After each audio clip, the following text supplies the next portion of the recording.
It is said that some lives end in a flicker of decay, but others do not end at all. They simply disappear like a sacred flame returning to its primordial source. Adi Shankaracharya belongs to that rarest category of beings whose departure is more mysterious than their arrival.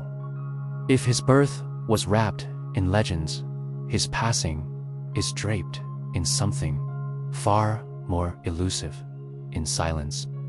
In the eternal snows of the Himalayas, and in that strange transcendental fragrance that only truth-seekers leave behind when they vanish from the world. To grasp how he departed, one must first behold how he lived. Adi Shankara did not merely live. He moved like a spiritual storm across the length and breadth of Bharatavarsha. At barely 8 years of age, he was already challenging the ancient scriptures with the maturity of a seer. At 12, he was the master teaching men 4 times his age. By 16, he had completed commentaries so profound that the greatest scholars would not dare to even begin. And by 32, he had traversed the entire subcontinent multiple times on foot, debating kings and sages, awakening dormant monasteries, and reigniting the fading lamp of Advaita Vedanta, non-dualism. The 4 mathas he established at the 4 cardinal points stand even today slant. Colossal witnesses to the infinite power that once resided within a fragile human frame. When such a Mahapurusha departs, he cannot die like ordinary men. The physical sheath may fall, but something else continues, making his exit an event outside the constraints of time. According to the most ancient accounts, when Shankara felt the work of his body was complete, he turned his gaze toward the Himalayas. He did not wait for the frailty of old age, nor did he allow disease to touch him. He left at the absolute peak of his vitality, as if declaring, when the lamp has given its fullest light, it must be withdrawn before it begins to flicker. Imagine him then young, radiant, carrying nothing but a staff and a mind as sharp as a lightning strike. Kings sent desperate word, "Please return, O Master, we need your guidance."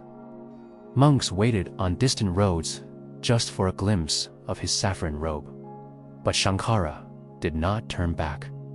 Something was calling him from the peaks. The Himalayas have always been the doorway to the untouched, and Shankara felt that doorway opening.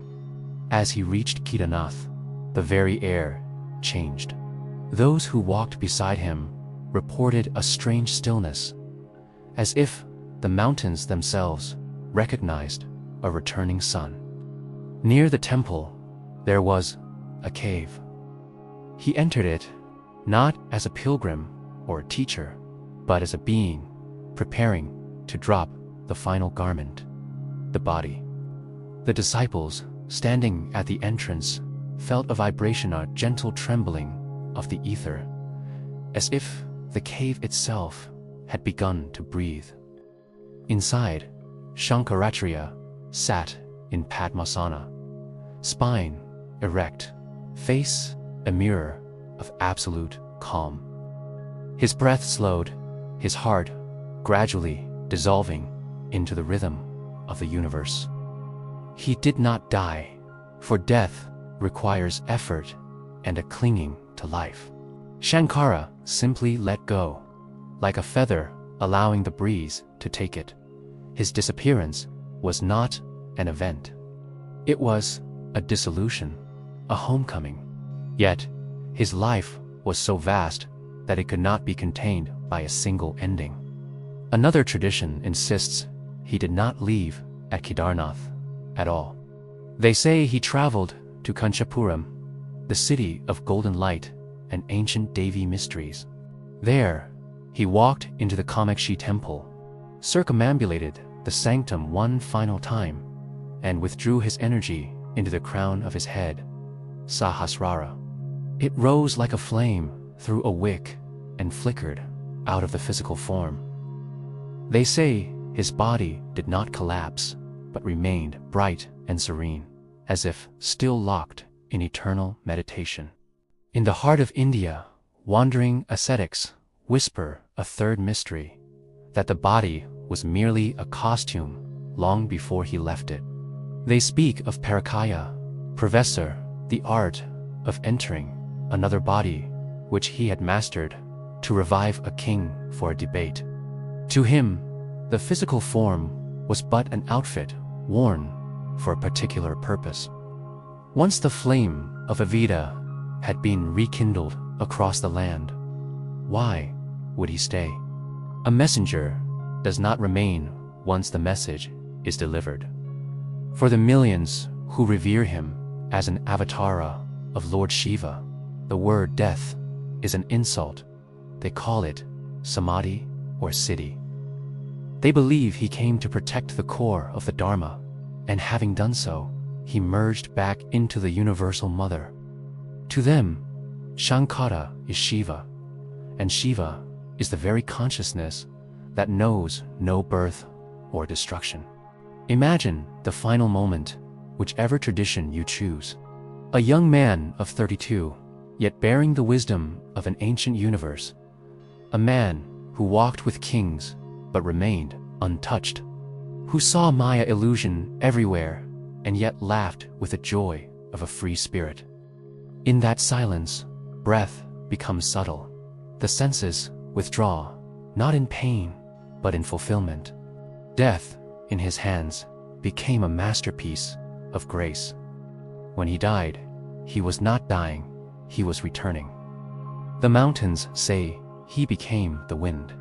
The rivers say he became the flow. The forests say he became the echo. And the seekers who meditate in the dead of night say that if you listen deeply, you can still hear his whisper, I am Brahmasmi. I am the infinite. His disappearance is his final commentary. His absence is his last scripture. He left the world in such a way that the world had no clue where to place him. Was he in the north? Was he in the south? Did he vanish into light? For beings like him, even departure is a teaching. He lived in freedom, and he left in freedom. He chose his moment, his place, and his exit. That choice is the signature of a liberated soul. The story of his death is not a story at all. It is an invitation to discover within yourself that same space of freedom, that same spaciousness where departure is not a loss, but a celebration of the eternal.